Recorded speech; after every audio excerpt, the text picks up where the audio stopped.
Efesios 1, versos 1 y 2. Y dice la palabra de Dios. Dice, Pablo, apóstol de Jesucristo, por la voluntad de Dios, a los santos y fieles en Cristo Jesús que están en Éfeso, gracia y paz a vosotros, de Dios nuestro Padre y del Señor Jesucristo. Inclinemos nuestros rostros, mis hermanos, vamos a orar. Padre Santo, en este momento, Señor, en que nos disponemos a abrir tu palabra, Señor, en este momento que iniciamos el estudio de esta bella epístola que nos has dejado, Señor, que nos disponemos a exponerla para poder entenderla, estudiarla y meditarla, Señor. Venimos a ti pidiendo, rogando por tu ayuda, Señor, porque reconocemos que si tú no estás aquí, Señor, en medio de nosotros, obrando en nosotros, iluminándonos con tu Espíritu Santo, todo esfuerzo que podamos hacer nosotros es vano, es inútil y quedará sin fruto, Señor. Por eso te rogamos, Padre, que tu Espíritu Santo obre en nosotros, Señor, en esta hora, Padre, para que podamos ver la gloria, Señor,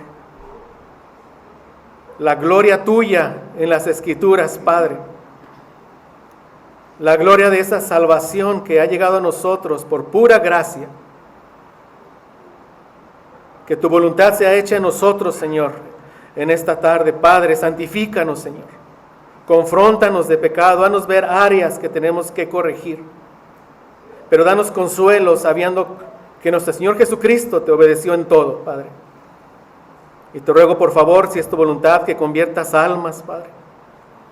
Que puedan ver esas personas que aún no te conocen, que están entenebrecidas, Señor, que les espera un destino terrible que es la condenación eterna. Por favor, Señor, te ruego que uses esta palabra, si es tu voluntad, para que salves a nuevas personas, para que ellas también te puedan dar a ti toda la gloria, Señor. Por lo mismo te suplico, Padre, que me guíes, Señor. Te ruego que en las palabras que exponga yo no sea tropiezo para mis hermanos, Padre. Ayúdanos, Padre. Te lo rogamos en nombre de nuestro Señor Jesucristo. Amén. Pueden sentarse, mis hermanos, por favor.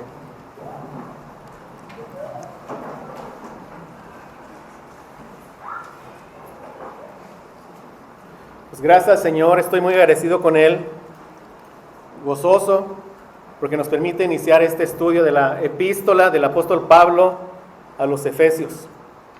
Esta epístola ha sido considerada por muchos grandes teólogos como un gran tesoro. J. Robinson, quien es considerado un erudito cristiano, en su comentario a Efesios que publicó en el año de 1903, escribió sobre esta epístola, la describe como la corona de los escritos de Pablo. Y es que aquí vamos a encontrar, entre muchas cosas, una explicación gloriosa del Evangelio, mis hermanos. Del Evangelio que por gracia ha llegado a nuestras vidas. Un mensaje que ha impactado la vida de los creyentes a lo largo de más de 2000 años. No solo los ha impactado en lo individual, sino también los ha impactado en su vida dentro de la iglesia. Veremos que mucha enseñanza con respecto a la vida del cristiano en la iglesia. Por eso podemos ver que el gran tema de la epístola, hay muchas cosas, pero el gran tema es las riquezas de su gracia en su iglesia. Es el gran tema que estaremos viendo. Por eso es tan importante para nosotros. Porque en la vida de nuestros días, la vida personal de muchos que se dicen ser cristianos, no es diferente de la vida de los que no lo son. Podemos estar de acuerdo en eso. Muchos dicen, soy cristiano, y yo veo a alguien que no es cristiano, y digo, bueno, yo no veo una diferencia en tu vida. Esto mismo provoca que no tengan un verdadero compromiso con la iglesia local en la que se congreguen. ¿Y por qué es esto? Porque en la mayoría de las iglesias de Durango, del país, se predica un evangelio diluido, sino es que un evangelio falso. Y mis hermanos, por entendimientos incorrectos de frases que encontramos en las Escrituras, como que la letra mata, o como que el conocimiento envanece, por un entendimiento incorrecto de esas cosas, se llega a tener incluso hasta un desprecio por la teología. Pero lo que tenemos en nuestras manos aquí, la epístola a los Efesios, es lo que llaman la corona de los escritos de Pablo. Y si algo vamos a ver es que hay una gran profundidad teológica aquí. Algo que podemos entender porque hemos nacido de nuevo, tenemos un nuevo corazón y su Espíritu Santo mora en nosotros. Hay grandes doctrinas que vamos a aprender aquí. Por ejemplo, hay una gran doctrina que es la unión con Cristo. Sí, la unión con Cristo. Y de esta John Murray, es un influyente teólogo calvinista. Vean lo que dice de la doctrina de la unión con Cristo. Él dice, es la verdad central de toda la doctrina de la salvación.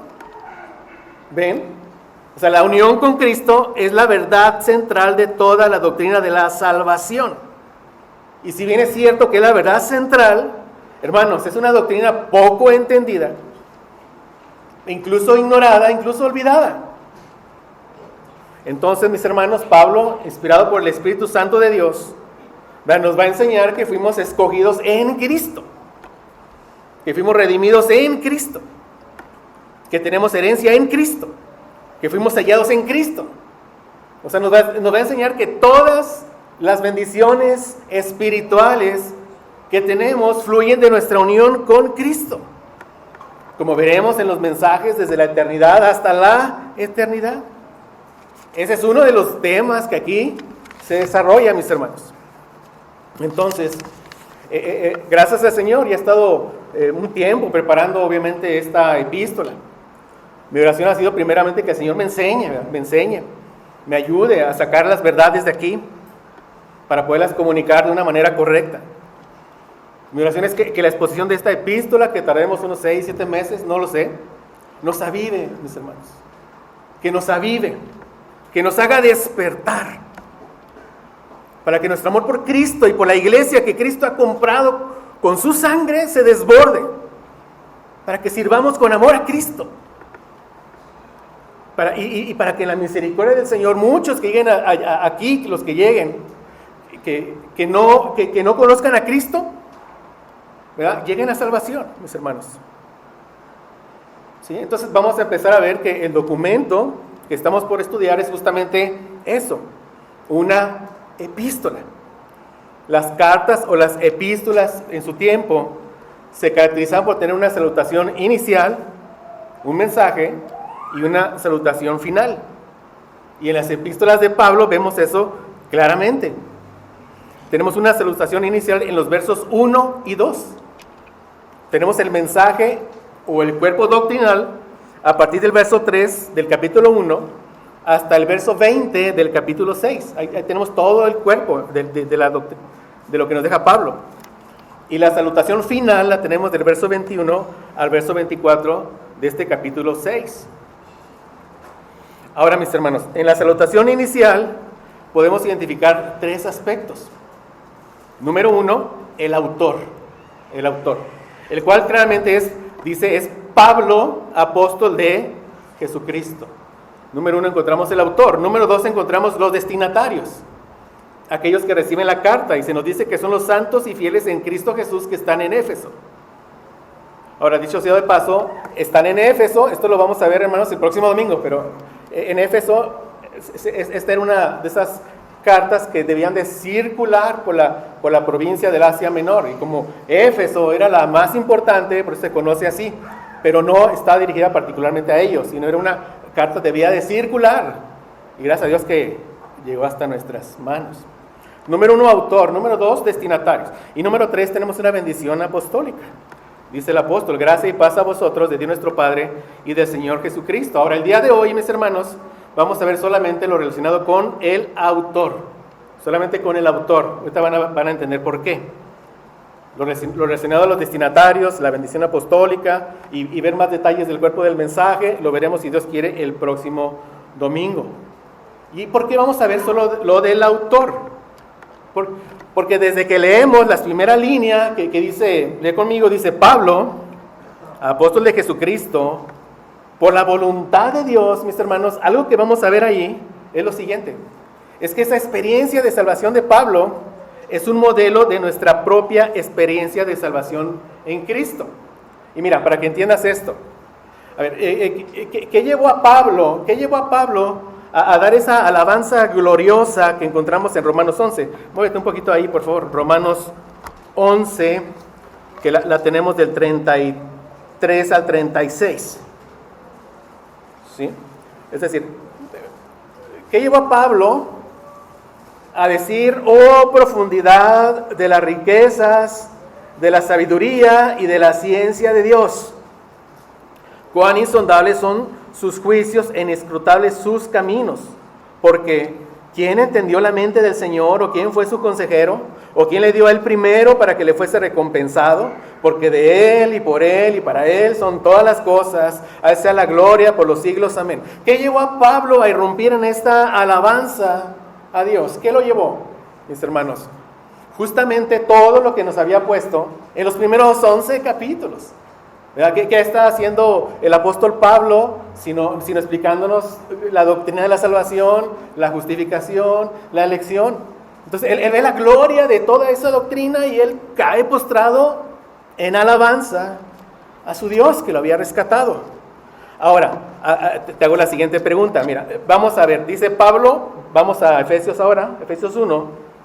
Ve, dice Pablo, apóstol de Jesucristo, por la voluntad de Dios, a los santos y fieles en Cristo Jesús que están en Éfeso, gracia y paz a vosotros, de Dios nuestro Padre y del Señor Jesucristo. ¿Y cómo empieza inmediatamente Pablo? Bendito sea el Dios y Padre de nuestro Señor Jesucristo. Una alabanza que va desde el verso 3 hasta el 14, mis hermanos. ¿Por qué? ¿Por qué? ¿Por qué Pablo arranca así con eso? Bueno, porque él ha estado meditando en la gran misericordia que el Señor tuvo para con su vida. ¿Sí? En la salvación por gracia que llegó a su vida.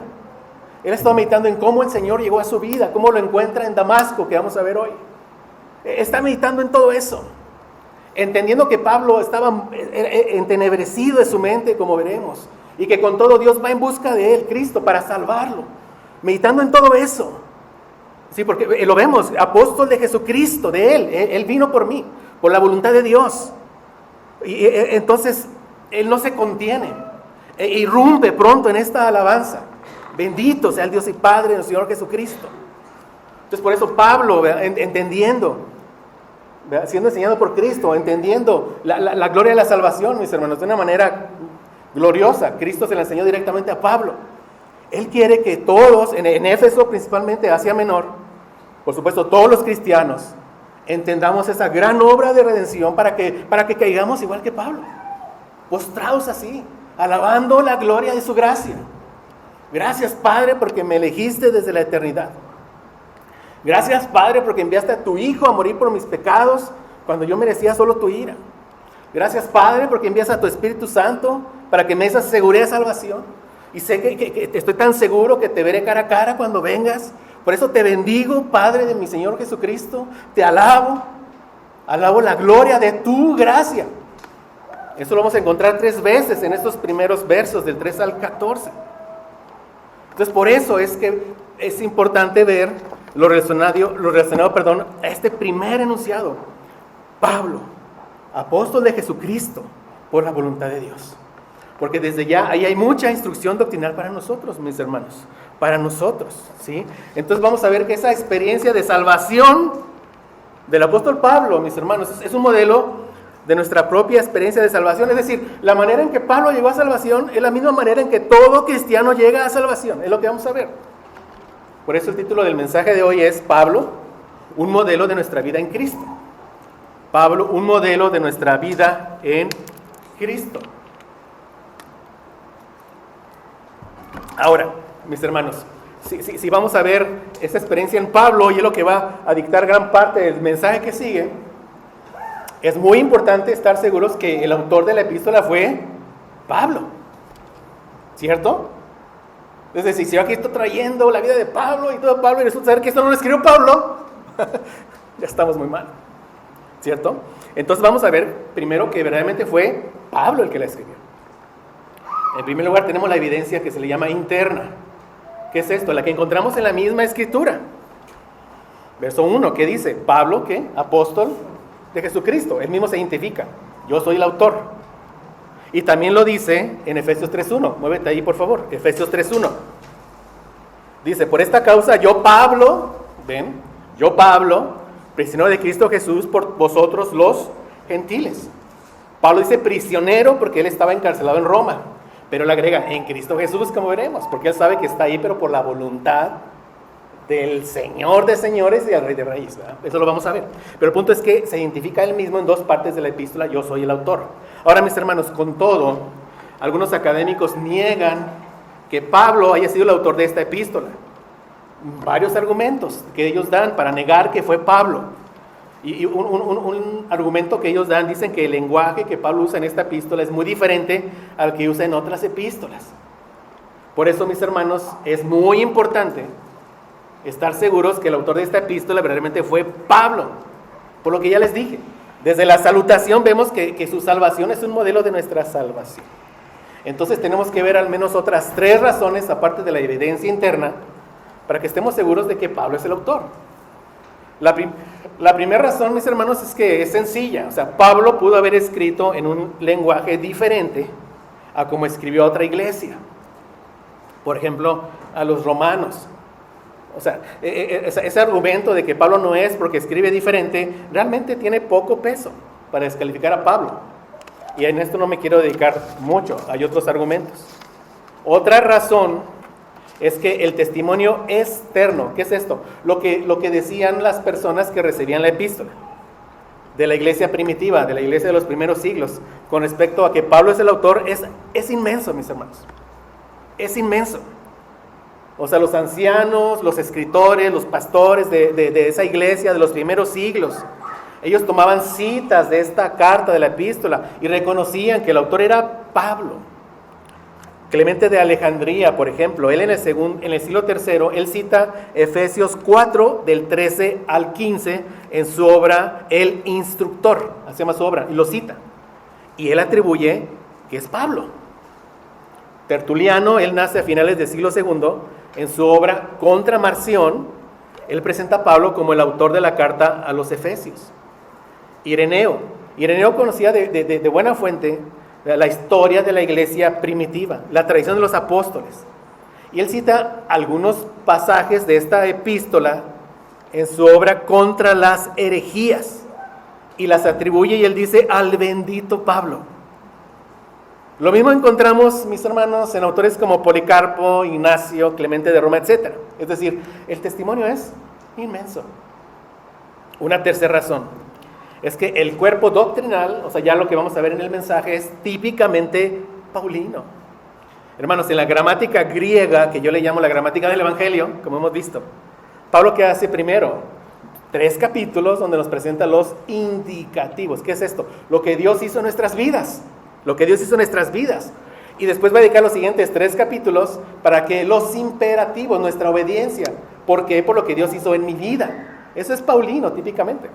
Lo acabamos de ver ahorita en Romanos, que hizo 12 capítulos completos a enseñar doctrina en Romanos.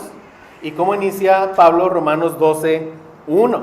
Después de haber enseñado la doctrina, la salvación, la gracia que les llega a ellos, y les dice, así que hermanos, os ruego por las misericordias de Dios. ¿Cuáles? Las que Pablo ya les explicó. ¿Sí? ¿Cuáles explicó ahí? La justificación, la elección, etcétera. Y luego les dice, os ruego por todo esto que Dios hizo en tu vida, que presentéis vuestros cuerpos en sacrificio vivo, santo, agradable a Dios, que es vuestro culto racional. Lo mismo vemos en esta epístola. 3 capítulos vamos a ver esa obra gloriosa de salvación que llega a nosotros. Y luego vienen otros 3 capítulos donde viene toda una serie de instrucciones de cómo debemos de vivir, mis hermanos, principalmente en la iglesia. Va a tocar temas de familia, esposos, hijos, amos, etcétera, pero principalmente la vida en la iglesia. Entonces, La estructura es típicamente paulina. Hermanos, entonces podemos estar seguros que el autor fue verdaderamente Pablo. Importante, porque lo que ya les dije al primero. Entonces, habiendo visto esto, vamos a ver primeramente la vida de Pablo antes de su conversión. Vamos a ver la conversión de Pablo. Y vamos a ver la vida de Pablo después de su conversión. Esos van a ser nuestros 3 puntos del mensaje. Si Pablo antes de su conversión, la conversión de Pablo, y Pablo después de su conversión. Y durante la explicación, mis hermanos, vamos a ver cómo esa experiencia de salvación que llega a Pablo, o la manera en que Dios salvó a Pablo, mis hermanos, es la misma manera en que Dios nos salvó a nosotros en Cristo. ¿Sí, mis hermanos? Entonces veamos el primer punto. Pablo antes de su conversión. Y vayamos para esto a Hechos 22, por favor. Hechos 22. Hechos 22. Bien, vamos a leer de verso 3. Dice Pablo: yo de cierto soy judío, nacido en Tarso de Sicilia, pero criado en esta ciudad, instruido a los pies de Gamaliel, estrictamente conforme a la ley de nuestros padres, celoso de Dios, como hoy lo sois todos vosotros. Muy bien, en el contexto de este pasaje es que los judíos quieren prender y quieren matar a Pablo. Entonces Pablo se defiende diciendo que él es judío. Pero lo que interesa que veamos es lo siguiente. Pablo dice que fue instruido a los pies de Gamaliel. Ahora, Gamaliel fue un discípulo de Gilel. Lo que tenemos que saber es que era un gran estudioso de la ley de Israel. Me refiero a Gilel, instruye a Gamaliel, y Gamaliel instruye a Pablo. Entonces Pablo fue un hombre instruido por el conocedor más grande de la ley de Dios en su tiempo, ¿sí? Por eso él va a decir que fue instruido, y después dice, estrictamente conforme a la ley de nuestros padres. Esto es el Antiguo Testamento. Ahora Pablo agrega algo, él dice que él es celoso de Dios, celoso de Dios. Cuando dice que es celoso de Dios, tenemos que entender aquí que Pablo era celoso del Dios que él creía conocer, ¿sí? De un Dios con D minúscula. Era celoso de ese Dios con D minúscula que él creía adorar. ¿Por qué? Porque, es decir, lo que nos dice aquí Pablo es que era un hombre muy religioso, ¿sí? Muy religioso. O sea, Pablo seguía la ley de manera externa, de una manera casi perfecta. ¿Cómo sabemos esto? Porque él allá en Filipenses 3:6 va a decir que en cuanto a la ley, dice, en cuanto a la justicia que es en la ley, era irreprensible. O sea, Pablo practicaba una obediencia externa a la ley casi perfecta. Es como si alguien dijera aquí, por eso enfatizo obediencia externa, porque Pablo en ese entonces no era regenerado. Es como tenemos aquí la ley de tránsito. El rojo, el verde, etcétera, no des vuelta a la derecha.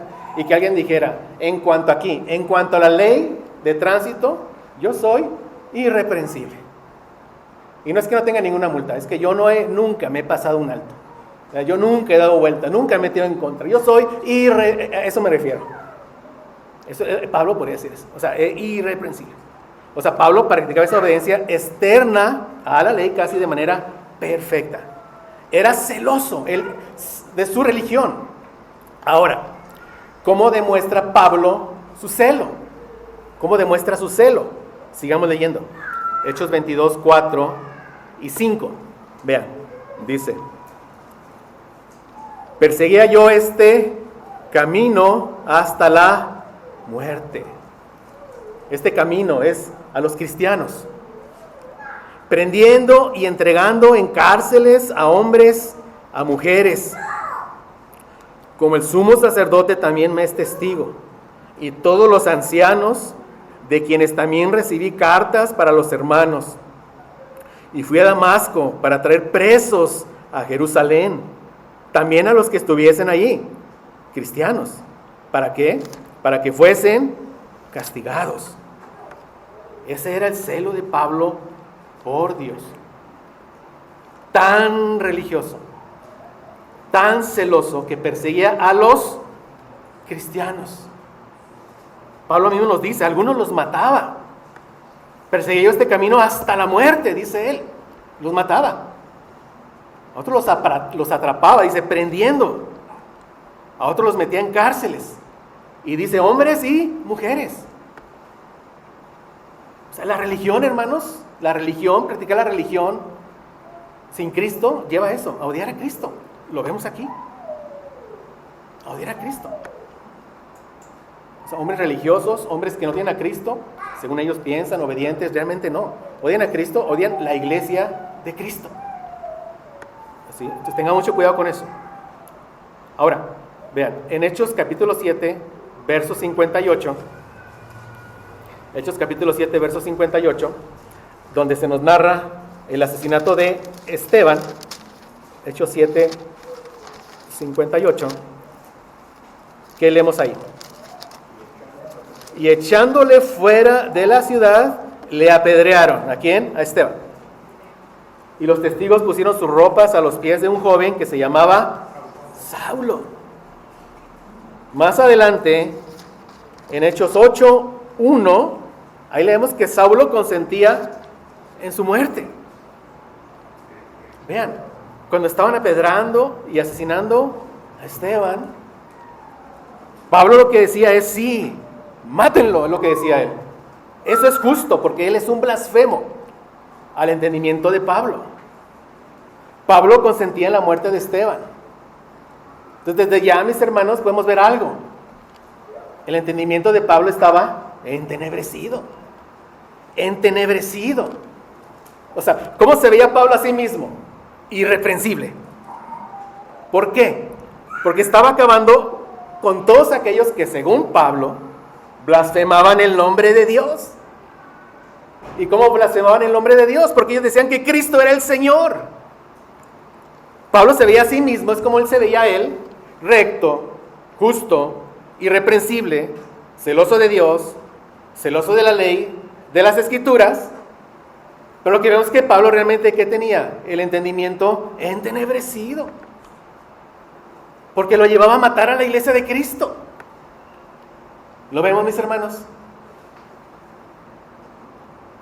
Por eso, amigo que nos visitas, si usted es en Cristo, estás confiando en cualquier cosa que no sea Cristo, lo que sea, tú tienes el entendimiento entenebrecido.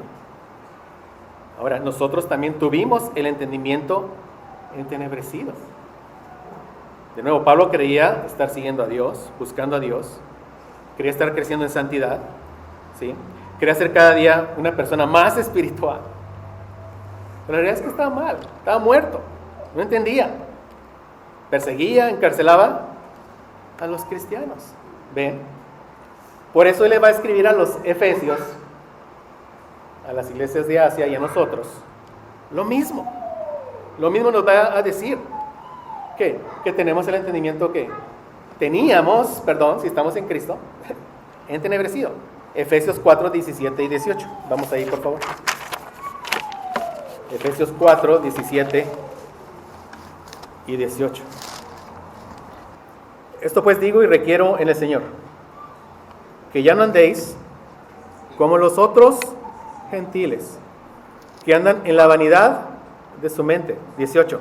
Teniendo el entendimiento entenebrecido, ajenos de la vida de Dios, por la ignorancia que en ellos hay, por la dureza de su corazón. Ya veremos con detalle este texto cuando lleguemos ahí. Pero podemos ver que una realidad en la vida del apóstol Pablo, por eso vemos que es un modelo, porque esa realidad de él, entenebrecido, es la realidad de todos nosotros sin Cristo. ¿Vemos, hermanos? Es tu realidad, si tú estás sin Cristo, esa es tu realidad. Y si ahorita en tu mente está refutando, eso solo comprueba que tu entendimiento está entenebrecido. Tú sigue escuchando, ¿verdad? Y confía en Cristo. Entonces Pablo estaba persiguiendo el camino, ¿sí? A los cristianos, hasta la muerte, matando a algunos, prendiendo a otros, encarcelando a otros, mujeres, hombres, etc. ¿Y qué pasa? El Señor Jesucristo llega a su encuentro.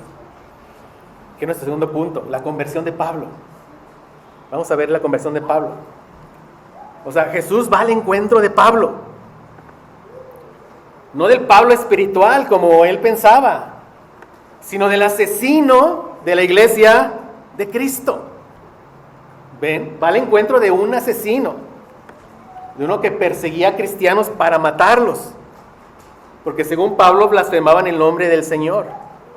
¿Sí? Y cuando lo confronta, va a su encuentro, le hace ver su pecado. Le hace ver a Pablo que su pecado era contra Dios. En última instancia era contra Dios. Sí, contra los cristianos que los estaba matando. Pero era contra Dios. Eso lo vemos en Hechos 22 del 6 al 8. Dije, vamos a estar entre Hechos y entre Efesios. Hechos 22, 6 al 8. Dice: pero aconteció que yendo yo, al llegar cerca de Damasco, como a mediodía, de repente me rodeó mucha luz del cielo, la gloria de Cristo. Y dice, y caí al suelo. Oí una voz que me decía: Saulo, Saulo, ¿por qué me persigues? Yo entonces respondí: ¿quién eres, Señor? Y me dijo: yo soy Jesús de Nazaret, a quien tú persigues. Les mencioné al inicio de este mensaje que una doctrina que vamos a ver aquí es la doctrina de nuestra unión con Cristo. Mis hermanos, yo estoy persuadido, yo creo que desde este mismo momento Jesús le empieza a enseñar a Pablo esta doctrina. ¿Qué le dice? Yo soy Jesús de Nazaret, a quien tú persigues. ¿Pero a quién estaba persiguiendo Pablo? A los cristianos, a la iglesia.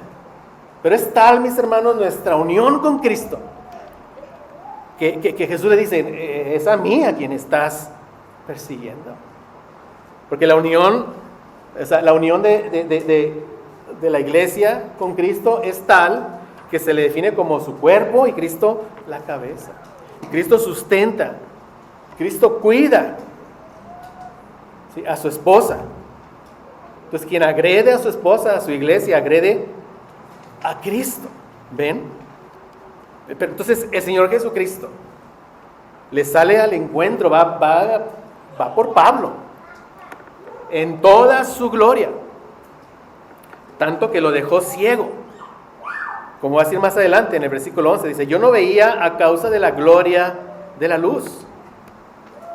Entonces, desde aquí vemos, o sea, el apóstol Pablo empieza a aprender verdades que después le son enseñadas por Jesús y que él quiere que nosotros entendamos. ¿Y qué vemos aquí, mis hermanos?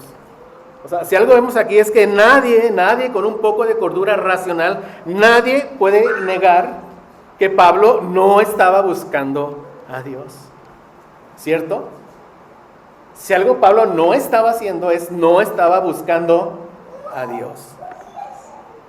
Vemos la verdad que Pablo odiaba a Cristo. Odiaba a Cristo. Estaba decidido a acabar con todo aquel que profesara el nombre de Cristo. Pero Cristo va a su encuentro. Cristo va a buscarlo a él. Como pasó con todos nosotros, hermanos. Por eso vamos a leer allá en Romanos: no hay justo ni aun uno, no hay quien busque a Dios, nadie busca a Dios, hermanos. Si tú llegaste a Cristo, es gracias a ese familiar o ese amigo que te incomodó y que te estuvo diciendo: ven a la iglesia y ven a la iglesia. Estás tú de necio, estaba yo de necio, yo no quiero ir a la iglesia, me aburre la iglesia. Pero gracias a Dios que Dios movía a ese familiar, amigo, y venía y decía: ven a la iglesia, y te volvía a confrontar tu pecado y compartirte el evangelio. Y tú te sigues negando. Hasta que, como muchos de nosotros, como en mi caso, un día, por la gracia del Señor, me hizo entender: nadie busca a Dios, hermanos. Algunos de ustedes pueden dar ese testimonio. Algunos de ustedes, y me refiero que están sin Cristo, pueden decir: sí, yo no quería venir. Aquí estoy porque tal, no deja de enfadarme, por eso vengo. Entonces, si tú eres hermano o hermana, si tú eres de los que enfadan, no dejes de enfadar, ¿ok? Estás pensando, Él va a venir por su cuenta. No. Nadie busca a Dios. Nadie. Pero aquí el Señor Jesús le está diciendo algo más a Pablo. Le está diciendo a Pablo que era su enemigo. ¿Ves? Su enemigo le está diciendo. Porque le dice, yo soy Jesús de Nazaret a quien tú persigues. Tú eres mi enemigo, Pablo. Es lo que le está diciendo. ¿Y qué crees? Eso éramos todos nosotros, sin Cristo. Éramos enemigos de Dios. Algo que Pablo nos va a afirmar en Romanos 5:10. Dice, si cuando éramos enemigos, fuimos reconciliados con Dios por la muerte de su Hijo, mucho más, habiendo sido reconciliados, seremos salvos por su vida. Éramos enemigos de Cristo. ¿Cómo se ve nuestra enemistad con Cristo? Escúcheme bien, y sobre todo los que nos visitan, escúchame bien. ¿Cómo se ve tu enemistad con Cristo? ¿Cómo se ve? En tu mente. En tu mente se ve. En que tu mente razonas cualquier cosa para negar tu necesidad de Cristo. ¿Sí? O sea, en tu mente te encierras en lo que sea. En lo que te dijeron tus padres, en la psicología, en lo que sea te encierras. En tu mente eres enemigo de Cristo, porque no reconoces que eres un pecador y que necesitas de Cristo. ¿Sí? Y Cristo dijo, Jesús dijo en Mateo 12:30, el que no es conmigo, contra mí es. No hay medias tintas. Todos los que están sin Cristo son enemigos de Cristo. Es lo que Jesús le dice, eres mi enemigo. Es a mí a quien tú persigues. De nuevo, esa realidad era nuestra realidad, sin Cristo. Ahora, esta realidad también la va a afirmar aquí mismo en la epístola que estamos por estudiar. Efesios 2:16. Efesios 2:16. Se nos dice, y mediante la cruz, reconciliar con Dios. ¿Qué implica la reconciliación? Que había una enemistad. Ambos en un solo cuerpo, ambos se refieren a judíos gentiles, matando en ella, en la cruz, las enemistades. ¿Ven? Éramos enemigos de Dios y éramos enemigos entre nosotros.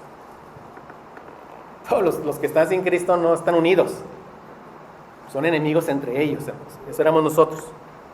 Lo afirma la palabra de Dios. Entonces, hubo un tiempo, ¿verdad?, en que todos nosotros, si hoy estamos en Cristo, hubo un tiempo en que éramos enemigos de Cristo.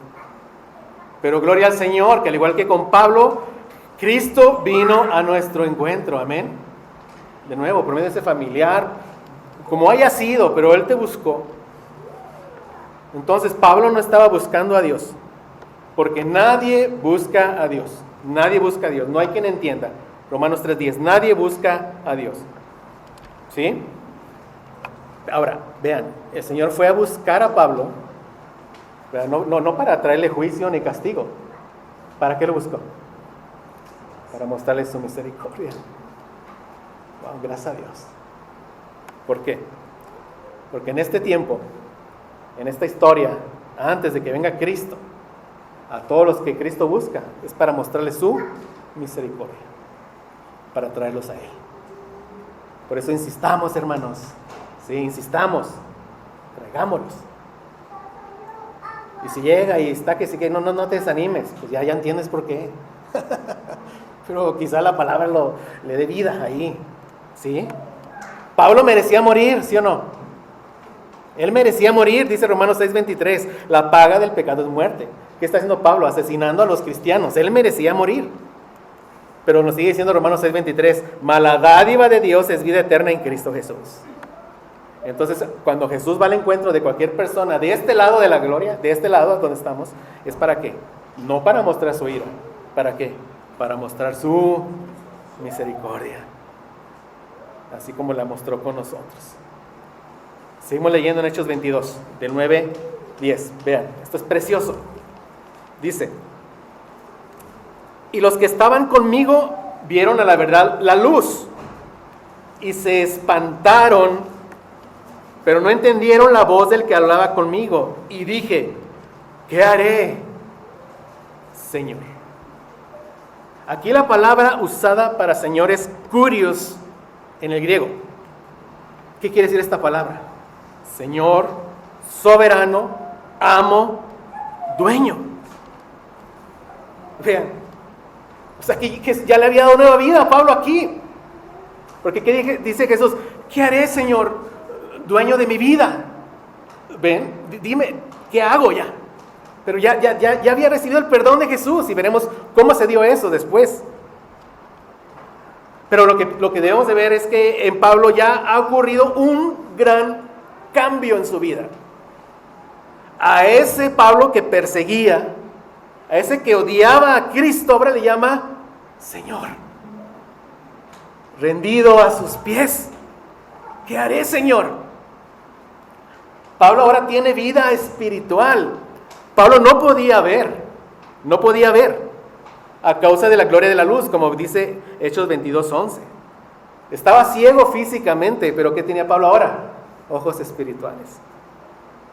Y puede ver que Cristo es el Señor. Amén. ¿Qué hizo Pablo para ser salvo? Nada, hermanos. Nada. ¿Qué hiciste tú para ser salvo? Nada.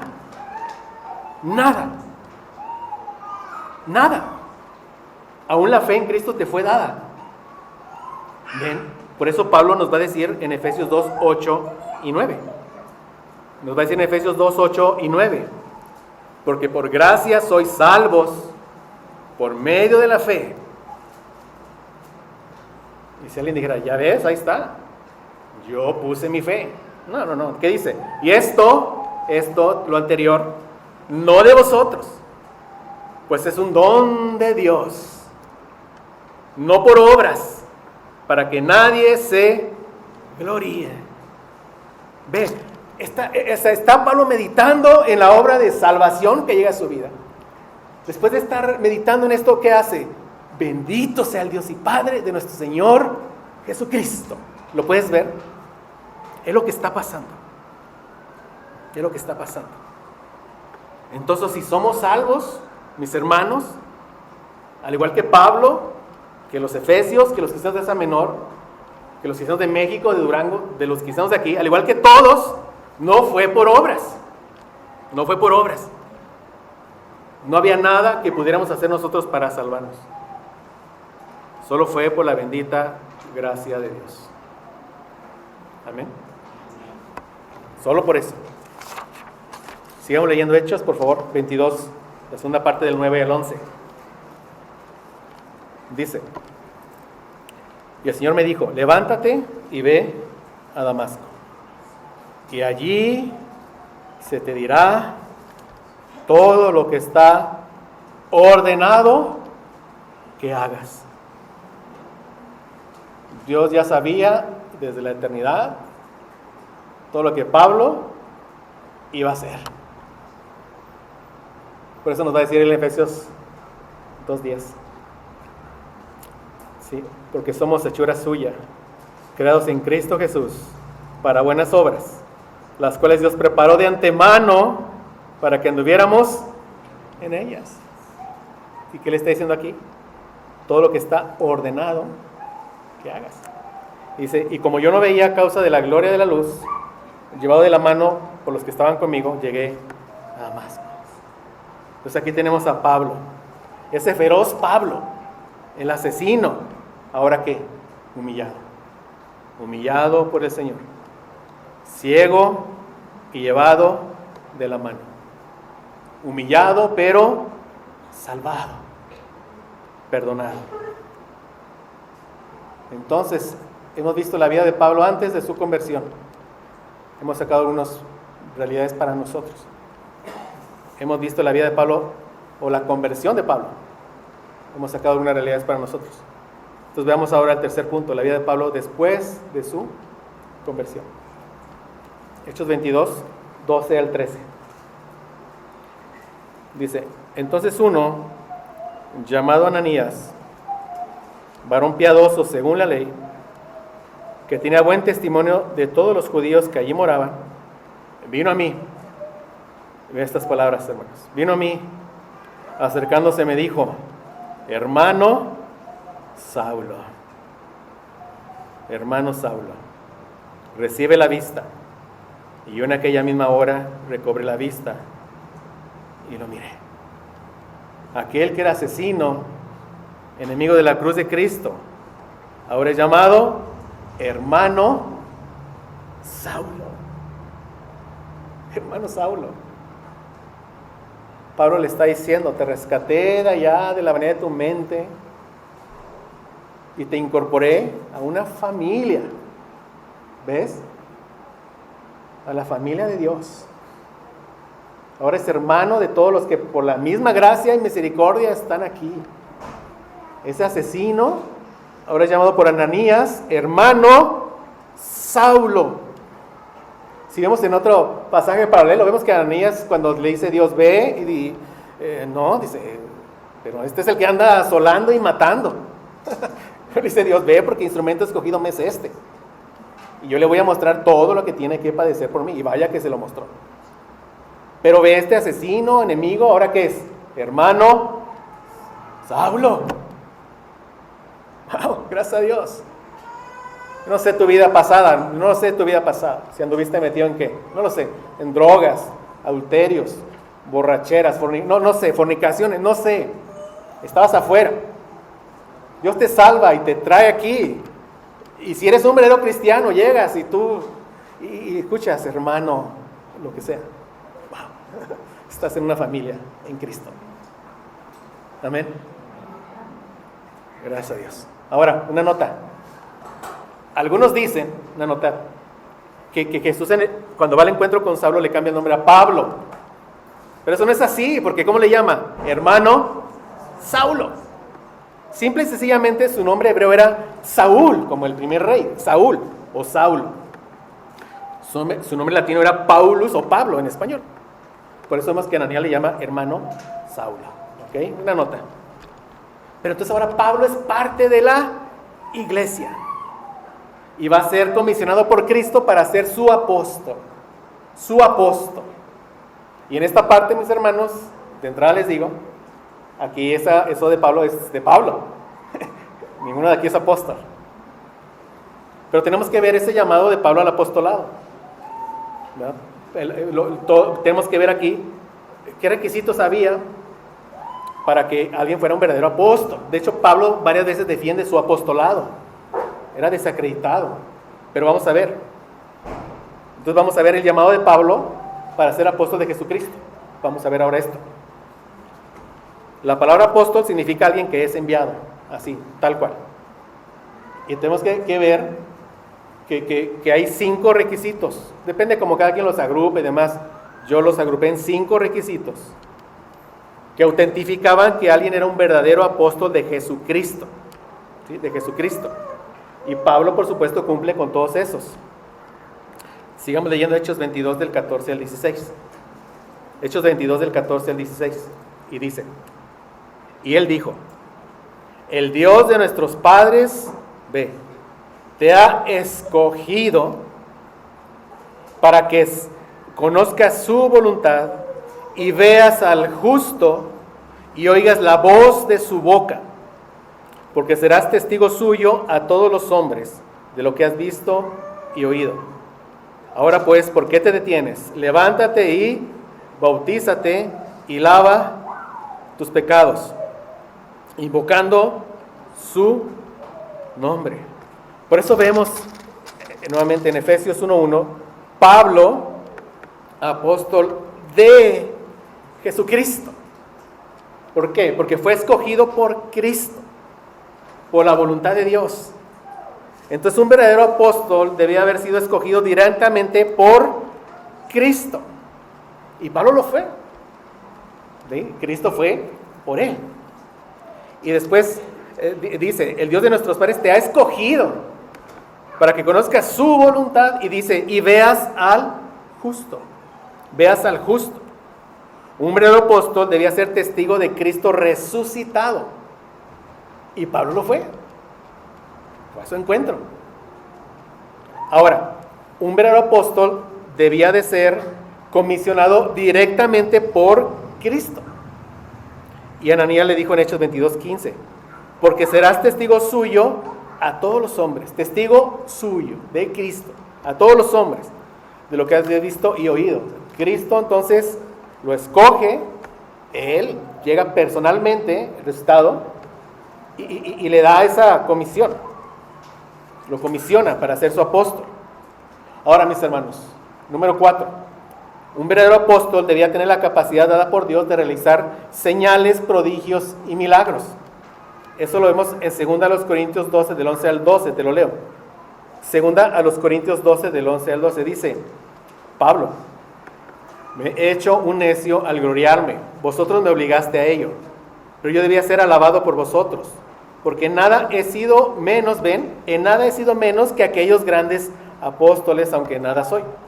Con todo, las señales de apóstol ha sido hechas entre vosotros, en toda paciencia, como por señales, prodigios y milagros. ¿Ven? Era otro requisito. Tener la capacidad dada por Dios, como todo verdadero apóstol, de hacer que señales, prodigios y milagros. ¿Por qué? Tenían un propósito. Esas señales autentificaban que el mensaje era verdaderamente el mensaje de Cristo. Y eso lleva al quinto requisito: haber sido enseñados directamente por el Señor Jesucristo. Eso está en Gálatas 1, del 11 al 12, te lo leo. Mas os hago saber, hermanos, dice Pablo, que el evangelio anunciado por mí no es según hombre, pues yo ni lo recibí ni lo aprendí de hombre alguno, dice, sino por revelación de Jesucristo. Entonces esos son los 5 requisitos que tenía que cumplir un verdadero apóstol de Jesucristo. Número 1, haber sido escogido por Cristo. Número 2, haber sido testigo del Cristo resucitado. Número 3, haber sido comisionado por Cristo. Número 4, haber tenido la capacidad de realizar señales y milagros para autentificar su mensaje. Y número 5, haber sido enseñados directamente por Cristo. ¿Ven, mis hermanos? Ahora, todo lo anterior es muy importante. ¿Por qué? Porque los apóstoles tuvieron una función importantísima en la iglesia. ¿Y cuál era? Colocar el fundamento. Establecer las bases de la iglesia. Colocar el fundamento. Eso lo vemos en Efesios 2, 19 al 22. Vamos ahí, por favor. Efesios 2, 19 al 22. Y todos estos pasajes, mis hermanos, los vamos a ver con detalle, ¿verdad? Cuando lleguemos. Con detalle. Vean lo que dice aquí. Hablando a nosotros: así que ya no sois extranjeros ni advenedizos, sino conciudadanos de los santos y miembros de la familia de Dios. Vean, edificados sobre el fundamento de los apóstoles y profetas, siendo la principal piedra del ángulo Jesucristo mismo. ¿Sí? Ahora notemos algo. Los apóstoles no son el fundamento. Ellos colocaron el fundamento. El fundamento es Jesucristo mismo. Él es el fundamento. Su persona, su vida, su mensaje, sus enseñanzas. O sea, ¿cómo colocan el fundamento? Porque los apóstoles nos dejan la enseñanza de Jesucristo. Cristo es el fundamento. ¿Sí, mis hermanos? Él es. Ahora, eso nos lleva a concluir al menos 2 cosas. Número 1, hoy ya no hay apóstoles, hermanos. Hoy ya no hay apóstoles. Apóstoles como Pedro, Pablo, Juan, etc. Ya no hay. Lo principal, porque el fundamento ya ha sido puesto, ya lo tenemos en nuestras manos. El canon ya ha sido cerrado. Eso es lo principal. Por eso sabemos que esos supuestos apóstoles no son más que engañadores, hermanos. ¿Qué propósito tenían los milagros? Autentificar el mensaje de Cristo. Ahora, ¿qué supuesto mensaje autentifican esos supuestos milagreros? ¿Que Dios te va a una casa y un carro? Es un mensaje satánico eso. ¿Ok? Entonces, el primer es, ya no hay, ninguno, ya no hay. Esos falsos apóstoles, para que no nos sorprendamos, esos existían desde los tiempos de Pablo. Te leo, 2 Corintios 11, 3 al 15, dice, porque estos son falsos apóstoles, ¿ves? Ya estaban desde allá. Obreros fraudulentos, que se disfrazan como apóstoles de Cristo. Y no es maravilla, porque el mismo Satanás se disfraza como ángel de luz. Así que no es extraño si también sus ministros se disfrazan como ministros de justicia, cuyo fin será conforme a sus obras. Pobres de ellos, ¿verdad? Ahora, como dije, aquí no encajamos con el ejemplo de Pablo. Ninguno de nosotros somos apóstoles. Pero sí encajamos en una cosa, hermanos. ¿En qué? Esto nos lleva a un segundo aprendizaje de aquí. ¿En qué? Cualquier persona que se pare en un púlpito, mis hermanos, no tiene derecho a enseñar nada fuera de la palabra de Dios. En eso sí encajamos. Y diría todo. Es cualquier persona que enseñe la palabra de Dios. ¿Dónde? Donde estés, en el café, donde sea, donde estés, con el amigo, compartiéndole, donde sea. No tienes derecho a enseñar nada que no sea la palabra de Dios. Nada que no sea la palabra de Dios. El fundamento ya fue colocado. Estamos nosotros siendo edificados sobre ese fundamento, sobre Cristo. Él es la piedra angular. Somos edificados, crecemos en santidad a la imagen de Cristo. Y en número, cuando se predica el Evangelio, Dios va a traer las piedras que Él ya escogió de antemano y las va a colocar aquí o donde le plazca, hermanos. Entonces tengan en sus oraciones a todo aquel que se para a enseñar. ¿Ven? Hay temor y temblor. Hay temor y temblor. Le pregunto yo al pastor Eduardo Flores, ahora que fui a Puebla, que dio la conferencia de la teología del pacto, y le pregunto, ¿estás listo? Y me dice, Eduardo Flores, nunca estoy listo. Y yo le dije, gracias a Dios por tu respuesta. Nunca estoy listo, pero el Señor nos ayuda. Hermanos, nunca estamos listos. Por eso confiamos en el Señor, en su Espíritu. Oren por nosotros, por cualquiera, por tus pastores, por todos. Y ustedes mismos tengan cuidado. Cuando enseñen, discipulen, no tienen derecho a enseñar nada que no sea la palabra de Dios. Amén. Entonces, mis hermanos, hay algo más que tenemos que saber aquí. Cuando se está predicando por la gracia del Señor, de manera fiel la palabra, ¿cuál es la voz que se escucha entonces, mis hermanos? Sí, es humanamente por la voz del que está hablando, humanamente. Pero si por la gracia del Señor está siendo guiado por el Espíritu, ¿cuál es la voz que se escucha? La voz de Cristo. La voz de Cristo. Eso también nos lo va a decir Pablo en Efesios 2, 17 al 18. Vamos ahí. Tenme un poquito de paciencia, hermano. Vamos ahí. Efesios 2, 17 al 18. Imagínate que estás en esa película de 3 horas de la cual no te quieres perder nada. ¿Ok? Ahí se aguantas y todo. Bueno. Es la palabra de Dios, ¿ok? La que está predicando. Hermanos. ¿Sí?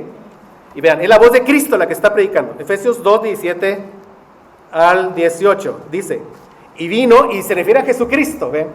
Vino y anunció las buenas nuevas de paz a vosotros que estabais lejos. ¿A quiénes?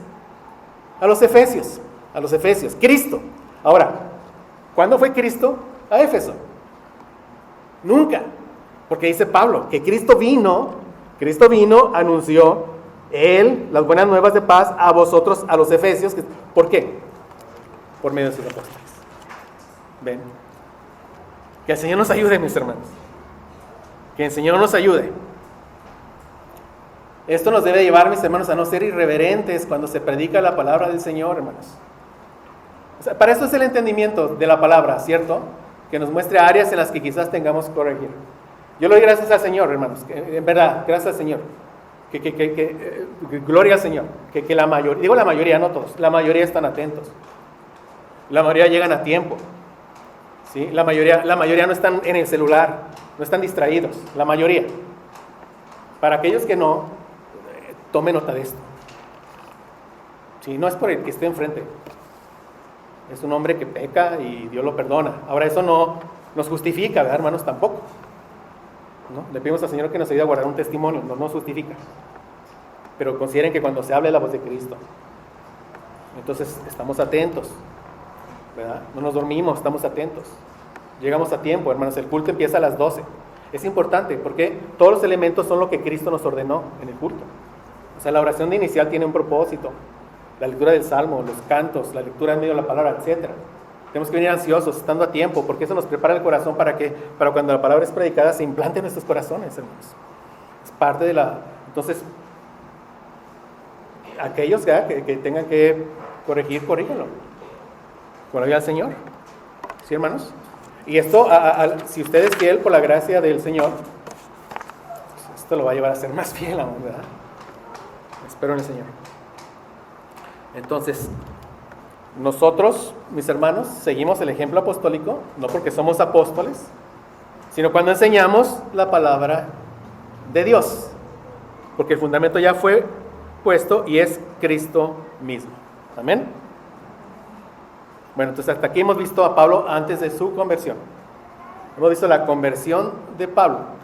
Y veamos un detalle más de la vida de Pablo después de su conversión. Veamos qué hizo Pablo después de su conversión. ¿Qué hizo Pablo? Regresemos a Hechos 9 del 20 al 22, por favor. ¿Qué hizo Pablo? Vean, dice Hechos 9 del 20 al 22. ¿Estamos ahí, hermanos? Vean, ¿qué dice? Enseguida, ¿qué? Predicaba a Cristo en las sinagogas, diciendo que este era el Hijo de Dios. Y todos los que le oían estaban atónitos y decían: ¿no es este el que asolaba en Jerusalén a los que invocaban este nombre? Y a eso vino acá, para llevarlos presos ante los principales sacerdotes. Pero Saulo mucho más se esforzaba y confundía a los judíos que moraban en Damasco, demostrando que Jesús era el Cristo. ¿Qué vemos aquí, hermanos? Un verdadero arrepentimiento. Evidente porque por las obras, vean. Pablo pasó de ser un asesino de la iglesia de Cristo, como ya vimos, a estar dispuesto ahora a dar su vida por Cristo, a vivir para Cristo. ¿Sí? Enseguida predicaba a Cristo. Su pasión fue Cristo. Él se propuso, no enseñar nada más, sino quien a Cristo crucificado, dispuesto a dar su vida por Cristo. Él dijo: de los judíos 5 veces he recibido 40 azotes menos 1. 3 veces he sido azotado con varas, 1 vez apedreado. 3 veces he padecido naufragios, 1 noche y 1 día he estado como náufrago en alta mar. En caminos muchas veces, en peligros de ríos, peligros de ladrones, peligros de los de mi nación, peligros de los gentiles, peligros en la ciudad, peligros en el desierto, peligros en el mar, peligros entre falsos hermanos, en trabajo y fatiga, en muchos desvelos, en hambre y sed, en muchos ayunos, en frío y en desnudez. Y va a agregar en 2 de Corintios 11:28, y además de otras cosas, vean lo que va a agregar: lo que sobre mí se agolpa cada día, la preocupación por todas las iglesias. ¿Quién enferma y yo no enfermo? ¿A quién se le hace tropezar y yo no me indigno? ¿Ven? Encima de todo, lo que me preocupa, hermanos, son las iglesias, dice Pablo. Enseguida predicaba a Cristo. ¿Y qué hay de tu vida? Cristo llegó a tu encuentro, te buscó, no merecías nada, su ira te busca, te salva, por misericordia. ¿Y qué estás haciendo? En verdad, ¿qué estás haciendo? Hermanos, seamos confrontados por el Señor. Y en la obra del Señor siempre estamos en deuda. Y si obramos para Él es por su pura gracia. Ahora, ¿qué estamos viendo en la vida de Pablo? Lo que vemos en Efesios 2:10. Vamos a ver, leamos de nuevo de Efesios 2 del 8 al 10. Porque por gracia sois salvos por medio de la fe. Esto no de vosotros, pues es un don de Dios. No por obras, para que nadie se gloríe. Y vean lo que dice el 10. Porque somos hechura suya, creados en Cristo Jesús para buenas obras, las cuales Dios preparó de antemano para que anduviésemos en ellas. Como veremos aquí, hermanos, en la epístola, las buenas obras, que la mayoría de las que habla, se hacen aquí, en la iglesia local. Hermanos, no fuimos salvos por obras, pero sí fuimos salvos para obras. Y no nuestras obras, las que Dios preparó de antemano para que anduviésemos en ellas. Por eso es que a Dios le damos toda la gloria en todo, hermanos, en todo. Por eso vemos en Pablo ese ejemplo de la vida transformada por la gracia. Y digo un ejemplo, un modelo, porque de la misma manera pasó con nosotros. ¿Sí lo estamos viendo? ¿Sí, mis hermanos? La pregunta es si esta es tu experiencia. La pregunta es si esto tú lo has vivido. Yo era un perverso, yo era un fornicario, era un borracho. Por su gracia me ha transformado. Me ha puesto amor por mis hermanos, por mi iglesia, por su palabra, por predicar a Cristo, por enseñar a Cristo. Gloria al Señor. Si es tu experiencia, gloria al Señor. Si no es tu experiencia, arrepiéntete hoy. Tú, al igual que Pablo, estás entenebrecido y muerto en tus pecados. Tú conoces tus pecados, tu conciencia te acusa, tú los conoces. Arrepiéntete y confía. Para eso envió Dios a su Hijo, para que todo aquel que en Él cree no se pierda, mas tenga vida eterna. Cristo vino, había una vida perfecta y con todo muere. ¿Por qué? Para pagar por la condena del pecado que nosotros merecíamos. Para eso vino Cristo. Confía en Cristo. Deja de confiar en lo que estés confiando. Confía solo en Él. Entrégate a Él. Y mi hermano, si tú ya estás en la gracia, corrige tu vida. Haz ajustes. Vivamos más para Cristo, para su iglesia. Es mi oración en la posición de esta epístola. Que el Señor haga crecer nuestro amor por Cristo, por su iglesia. Que se vea en mi vida santa, en donde esté, trabajo, familia, etc. En la iglesia. Amor a mi iglesia. Vengo porque amo a Cristo, amo a su iglesia. Voy a hacer ajustes. Estoy haciendo esto, lo voy a dejar de hacer para estar con mis hermanos. No porque tenga que estar, no porque me toman lista, tacha, nada. Porque amo a Cristo y porque amo a su iglesia. Pues Pablo, inspirado por el Espíritu Santo de Dios, quiere que entendamos bien, hermanos, bien, cómo Dios nos ha salvado. Y quiénes somos ahora en Cristo, y quiénes somos ahora en la iglesia de Cristo. Entendamos eso. Tú no buscabas al Señor. Él fue a tu encuentro. Porque te escogió desde antes de la fundación del mundo para ser santo y sin mancha delante de Él. Te adoptó. Envió a su Hijo para que tuviera redención por su sangre, el perdón de pecados. Envió a su Espíritu Santo, son las arras, es la promesa, es el sello, la garantía de que estás seguro en la salvación. Hermanos, estudiemos esto. Que el Señor nos haga entender esto. Para que junto con el apóstol, hermano, todos, irrumpamos en esta alabanza, todos de corazón. Que digamos, bendito sea el Dios y Padre de nuestro Señor Jesucristo, que nos bendijo con toda bendición espiritual en lugares celestiales en Cristo, según nos escogió en Él, en Cristo, antes de la fundación del mundo, para que fuésemos santos y sin mancha delante de Él, en amor, habiéndonos predestinado para ser adoptados hijos suyos por medio de Jesucristo, según el puro afecto de su voluntad, para alabanza de la gloria de su gracia, con la cual nos hizo aceptos en el amado. Oremos.